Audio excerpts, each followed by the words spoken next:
नमस्कार the red mic में आपका स्वागत है। लगातार हम तमाम मुद्दों को आप तक लेके आ रहे हैं। हमने जैसे कहा था कि देश और दुनिया से जुड़े तमाम महत्वपूर्ण मुद्दों पर हम आपको क्लैरिटी के साथ खबरें बताते और समझाते आएंगे। वैसे ही एक मुद्दा कह लीजिए या एक बहुत बड़ी घटना इस वक्त चल रही है, एक युद्ध चल रहा है गाजा में, जहां पर इजरायली सेना है वो गाजा में घुस चुकी है। वहां ताजा हालात क्या हैं, कितने इजरायली सैनिक मारे गए हैं, कितने गाजा में हमास के जो लड़ाके हैं मारे गए हैं, क्या जो इंफॉर्मेशन मेन स्ट्रीम मीडिया में आ रही है वो सही है, क्या कुछ है जमीनी सिचुएशन, इस पर बात करने के लिए सौरभ कुमार शाही साहब हमारे साथ मौजूद हैं। मिडिल ईस्ट एक्सपर्ट हैं, जर्नलिस्ट हैं और ये उस इलाके में जाके पहले रिपोर्ट कर चुके हैं और लगातार इस पर रिसर्च कर रहे हैं, पढ़ रहे हैं, ऑब्जर्व कर रहे हैं। सौरभ जी, बहुत बहुत शुक्रिया कि आप जो रेड माइक में आए। अभी करंट सिचुएशन क्या है? इजरायली फौज कितना अंदर चली गई है? हमें पता है कि कुछ दिन के लिए युद्ध विराम हुआ था और वापस से लड़ाई शुरू हो गई है। तो पहले बात कर लेते हैं, इजरायली सेना है कि अगर आप मैप के हिसाब से, मैप के मुताबिक हमें समझा पाए।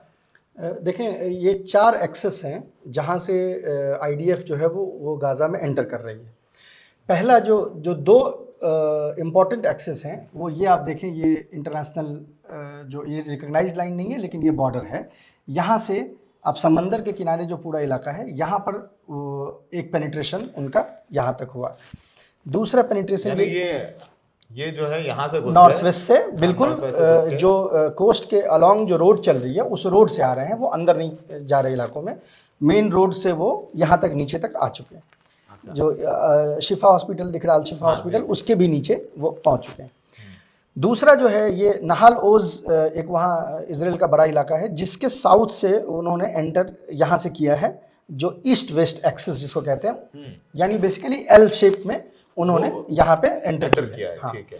लेकिन ये दोनों वो एरियाज हैं जहाँ पे पॉपुलेशन डेंसिटी जो है बहुत कम है, क्योंकि ये तो समंदर के किनारे का इलाका है तो जाहिर है कि वहाँ बीचेस हैं। और ये जो एरिया मैं आपको बता रहा हूँ इसको वादी गाजा कहते हैं। वादी यानी जो हम हिंदी उर्दू में भी वादी यूज़ करते हैं वैली के लिए, वैसे ही अरबिक में भी वादी यूज होता है। ये गाजा का वैली है, यानी यहाँ भी कोई बिल्टअप एरिया नहीं है, तो यहाँ से वो एंटर कर चुके हैं। इसके अलावा उन्होंने 2 कोशिश की है। जो नहाल ओज का इलाका है यहाँ से इन्होंने पेनिट्रेट करने की कोशिश की, ये बिल्टअप एरिया है, अनलाइक ये जो 2 घनी आबादी वाला एरिया है। और दूसरा जो बैत हन्नून का इलाका है, जो ये यहाँ जो आप एल देख रहे हैं, यहाँ से उन्होंने घुसने की कोशिश की है। ये 2 जो है यहाँ पे वो मेजरली अनसक्सेसफुल रहे हैं। बट ये होता क्या है कि उन्होंने एक ऑपरेशनल, आप कह सकते हैं कि एक कोरियोग्राफी की है, यानी वो कहीं किसी बिल्डिंग पे जाते हैं, वहाँ अपना झंडा लगाते हैं, एक फ़ोटो खींचते हैं, लेकिन उसके बाद फिर विड्रॉ कर जाते हैं। तो एक जो प्रोपेगेंडा मशीनरी है उसके थ्रू वो दिखाते हैं कि इन एरियाज़ पे उनका कब्जा हो चुका है, लेकिन इन एरियाज़ पे उनका कब्जा नहीं हुआ। इनफैक्ट अगर आप नॉर्दर्न गाजा को देखो, यहाँ से लेके ये जो इलाका है नुसैरियत कैंप से पहले तक का इलाका जो है, ये 160 स्क्वायर किलोमीटर का बस इलाका है, जिसमें अभी 40% एरियाज में वो एंटर वो कर पाए, या मैं एंटर वर्ड यूज कर रहा हूँ, कंट्रोल्ड नहीं कर रहा हूँ, 2 अलग चीज। वो तो कह रहे हैं कि उन्होंने तमाम इलाकों पे कब्जा कर लिया है। बिल्कुल बिल्कुल कैप्चर्ड, बिल्कुल। जो लफ्ज इस्तेमाल कर रहा है आईडीएफ यानी इजरायली फोर्सेज हैं, वो ये कह रही हैं, इजरायली ऑफिशियली कह रहे हैं कि उन्होंने इन इलाकों में कब्जा कर लिया था। क्या इजराइल अंदर घुस करके कितने इलाके में उनका जो है दावा है कि वो कब्जा कर चुके हैं? तो इजरायलीज ये क्लेम करते हैं कि तकरीबन उन्होंने 7 से 65% इलाकों पे उनका कंट्रोल है। जो इंडिपेंडेंट ट्रैकर्स हैं जो ट्रैक कर रहे हैं आर्मी की मूवमेंट, वो ये कहते हैं कि 40% इलाकों में वो घुसे हैं, कंट्रोल्ड उनका जो है वो 20% से कम इलाकों पे है। उसका एक सबसे बड़ा एग्जांपल ये है कि जब ट्रूस हुआ और उसके बाद प्रिजनर एक्सचेंज किए गए, तो ये इलाका जो मैं आप कह रहा हूँ नहाल ओज के साउथ में उन्होंने कहा था कि उनका पूरा कब्जा हो गया है, लेकिन ये वो इलाका है जहाँ पे हमास ने जो कैप्टिव्स है उनको लौटाया। यानी उन्होंने ये जानबूझ के इलाका चूज़ किया दिखाने के लिए कि इजराइल जो ये क्लेम करता है कि हमारा यहाँ पे कब्जा हो चुका है, हम उस इलाके में हॉस्टेजेस को दूसरे को देंगे, यानी ये दिखाने के लिए कि ये इलाका हमारे कंट्रोल में है। तो बेसिकली क्या करते हैं कि वो टैक्टिकल मैन्यूवर करते हैं, लेकिन रेसिस्टेंस होता है तो वो वहाँ से लौट के पीछे आ जाते हैं। अच्छा, ये बताइए बड़े, कितने अभी हॉस्टेजेस वापस हो गए हैं जो इजराइल से कैप्चर किए थे हमास ने, और अभी कितने उनके पास हैं? 184 हॉस्टेजेस अभी जो हैं वो हमास के पास रहते हैं। वो जो वुमेन और चिल्ड्रन हैं वो सारे हॉस्टेज एक्सचेंज कर लिए गए 3:1 में, यानी हर एक हॉस्टेज को जिसको हमास ने छोड़ा है उसके बदले 3 हॉस्टेजेस इसराइल से जो प्रिजनर्स हैं, जो बच्चे और औरतें हैं, उनको छोड़ा गया है। और लेकिन अब जो हॉस्टेजेस बचे हुए हैं इसराइल के पास वो सारे के सारे यानी 184 बचे हुए हैं, उनमें कोई अब औरत और बच्चे नहीं हैं, यानी कुछ औरतें हैं लेकिन वो मिलिट्री यानी वो सोल्जर्स हैं, जो सिविलियन औरत और बच्चे अब नहीं हैं। जो 184 बचे हैं वो या तो मिलिट्री में हैं या मिलिट्री पुलिस में हैं, या इस तरह की जो ऑर्गेनाइजेशन होती है यानी इंटेलिजेंस, मिलिट्री इंटेलिजेंस और इस तरह की जो ऑर्गेनाइजेशन है उनके मेंबर्स बचे हुए हैं। और हमास का ये कहना है कि अब इनका जो एक्सचेंज होगा वो उनके पास 2 फार्मूला है जो उन्होंने प्रपोज किया। पहला ये है कि ये 3:1 नहीं हो सकता क्योंकि ये सोल्जर्स हैं। तो एक फार्मूला ये है कि ऑल वर्सेस ऑल, यानी हम 184 को छोड़ेंगे और आपके जेलों में जितने भी फिलिस्तीनी बंद हैं उन सबको आपको छोड़ना पड़ेगा। ये हमास की मांग है। एक ये है। दूसरा जो उन्होंने पहले कई दफ़े किया है कि डिसप्रोपोर्शनली हाई अमाउंट ऑफ सोल्जर्स को छोड़ना पड़ता है। जैसे एक दफ़े ऐसा भी हुआ है कि एक सोल्जर को छोड़ने के बदले में हमास ने 1200 अपने प्रिजनर्स जो हैं वो रिलीज करवाए। तो ये जो है डिमांड अभी वहाँ पे है। अगर आप 3 जो ऑपरेशनल गोल्स इजरायली आर्मी की देखें जो इसके स्टार्ट में उन्होंने कहा था, उन 3 ऑपरेशनल गोल्स में अभी कोई भी सक्सेसफुल नहीं हुआ। पहला था कि वो बंधकों को छुड़ा लेंगे, वो छुड़ा नहीं पाए, ये एक्सचेंज करना पड़ा, ये डील करना पड़ा जी। तो एक वो ऑपरेशनल गोल जो है अचीव नहीं हुआ। दूसरा ये था कि वो चाहते थे कि कमांड एंड कंट्रोल जो इनका हमास का है वो पूरा का पूरा हम उसको कोलैप्स कर दें। वो हो नहीं पाया क्योंकि अगर कमांड एंड कंट्रोल कोलैप्स होता तो ये पूरा प्रिजनर एक्सचेंज, और अब देखें यहाँ सिर्फ हमास भी नहीं है और भी दूसरे ग्रुप्स हैं, उनका आपस में कोऑर्डिनेशन का मतलब है कि इंटरफैक्शनल कम्युनिकेशन जो है वो अभी रोबस्ट है, यानी वो कोलैप्स नहीं किया है। और उसके बाद उन्होंने कोऑर्डिनेट करके ये जगह डिसाइड्स की कि सेंट्रल नॉर्थ गाजा में जो गाजा सिटी का जो सेंटर है जिसको पैलेस्टाइन स्क्वायर कहते हैं वो, और ये जो नहालोज से साउथ में 2 जगह पे उन्होंने जाके स्टेजेस को रिलीज किया, ये बताने के लिए कि जो आपका क्लेम है कि हमने इन इलाकों पे कब्जा कर लिया, ये क्लेम जो है वो गलत है। तो ये अभी तक कोई भी टेक्टिकल गोल्स उनके अचीव नहीं हुए हैं। एक सवाल आपसे है कि अब तक कैजुअलिटीज को हम, क्योंकि तमाम जो रिपोर्ट्स हैं, अगर हम CNN फॉलो करते हैं, हम ABC फॉलो करते हैं, या हम जो इंटरनेशनल वेस्ट मीडिया के जो चैनल्स हैं, जाहिर सी बात है कि इंडिया का तो वहाँ इतना प्रेजेंस नहीं है, लेकिन हम लोग क्या, जो अल जज़ीरा दिखा रहा है वो अलग नंबर्स हैं, CNN दिखा रहा है अलग नंबर। CNN रिपोर्ट कर रहा है कि जो कैजुअलिटीज जो इजरायली सैनिकों की बहुत कम है, अल जज़ीरा ज़्यादा रिपोर्ट कर रहा है। तो उसमें तथ्य के इन दोनों के आकलन में सबसे ज़्यादा करीब कौन है? देखिए, ये अगर आप टेक्निकली कैलकुलेट करेंगे कैजुअलिटीज़ तो उसके कई मेथड होते हैं कैलकुलेट करने के। जब अगर आप मिलिट्री जो रिपोर्टर्स होते हैं उनका एक तरीका होता है। एक तरीका उसमें ये होता है कि आप नंबर ऑफ जो इंजर्ड हैं और जो परमानेंटली डिसेबल्ड हैं, जिसको मिलिट्री टर्म में बोलते हैं अनसैनिटरी कैजुअलिटीज़, उससे आप कैलकुलेट करते हैं। नॉर्मल ये माना जाता है कि जो इस तरह के डेंस एरियाज में अगर फाइट होती है तो 7:1 कैजुअलिटी होती है, अगर आप देखें डेड टू इंजर्ड की। और जो इजरायली न्यूज़पेपर्स है, खासकर हाज ने ये रिपोर्ट किया है कि तकरीबन 1200 से 1300 जो सोल्जर्स हैं वो क्रिटिकली इंजर्ड हैं इसराइल के, जो डिफरेंट हॉस्पिटल्स में जिनका इलाज चल रहा है।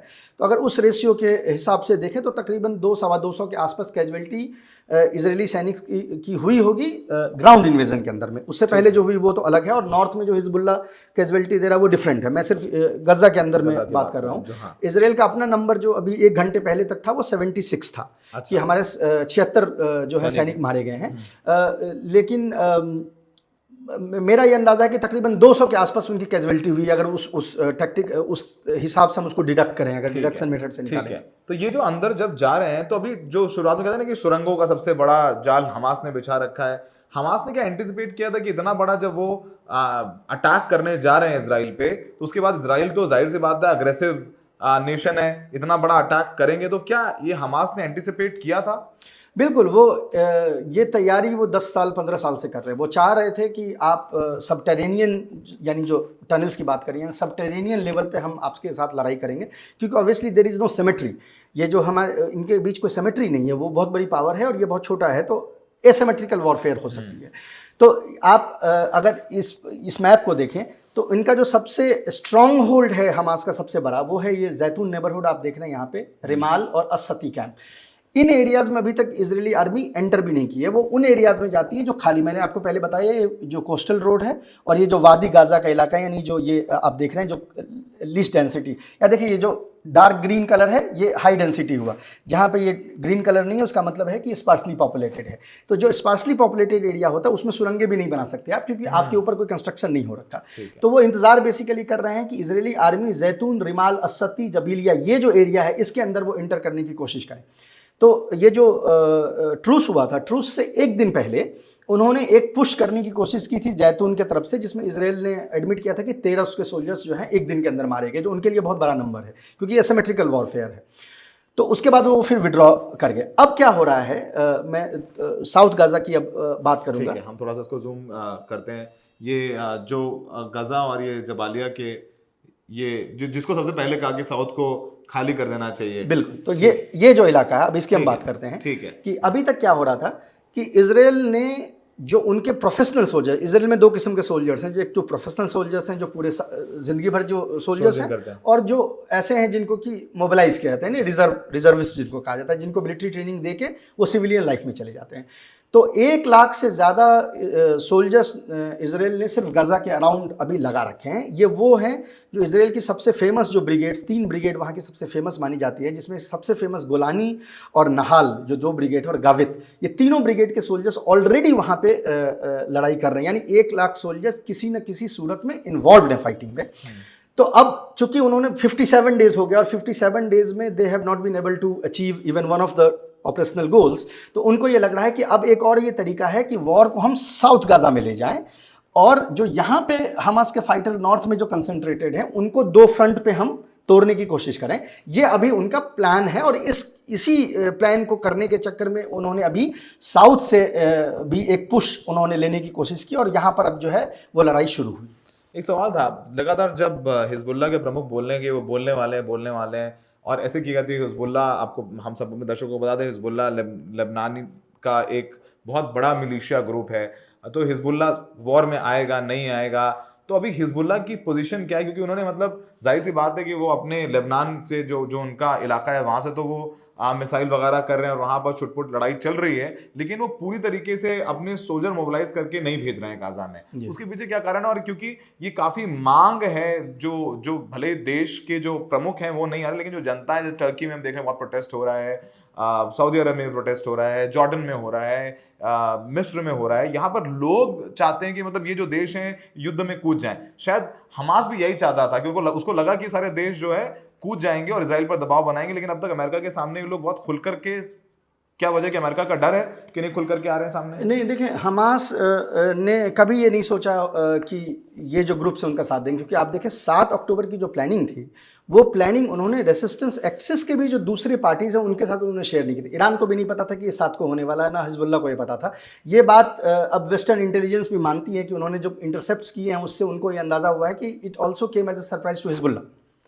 और क्योंकि इतनी बड़ी चीज़ जब आप एक एक ऑपरेशनल लेवल पे जब आप प्लानिंग करते हैं, तो अगर आप जितनी ज़्यादा लोगों को आप बताएंगे उतने ज़्यादा उस प्लानिंग को एक्सपोज होने के चांसेस बढ़ जाते हैं। आप जाहिर है कि तो हिजबुल्लाह का जोग्राफिकली हिजबुल्लाह चूंकि नॉर्थ में इसराइल के सिचुएटेड है, जो लेबनान है वो नॉर्दर्न इसराइल के पास है, तो हिजबुल्लाह की ने वहाँ पे उन्होंने अपनी एक्टिविटीज़ काफ़ी बढ़ाएं। इनफैक्ट मैं जो आपको बात बता रहा हूँ कि जो 3 बड़े ब्रिगेड्स आए हैं, इसके अलावा 2 स्पेशल फोर्सेस हैं जो बहुत फेमस हैं इजरायली आर्मी के। वो स्पेशल फोर्सेस की मैक्सिमम डिप्लॉयमेंट वो अभी नॉर्थ में हो रखी है, क्योंकि उनको ये डर है कि अगर वहाँ से वो हटेंगे तो ऐसा ना हो कि हिजबुल्लाह यहाँ से नॉर्थ से एंटर कर जाए। तो यानी ये हिजबुल्लाह ने बेस्ट फाइटर्स को वहाँ पे रख रखा है, यानी इन्वॉल्व कर रखा है। और हिजबुल्लाह के करीब 80-84 फाइटर्स अभी मारे जा चुके हैं, तकरीबन 1 से 150 इजरायली सैनिक भी वहाँ पे मारे जा चुके हैं।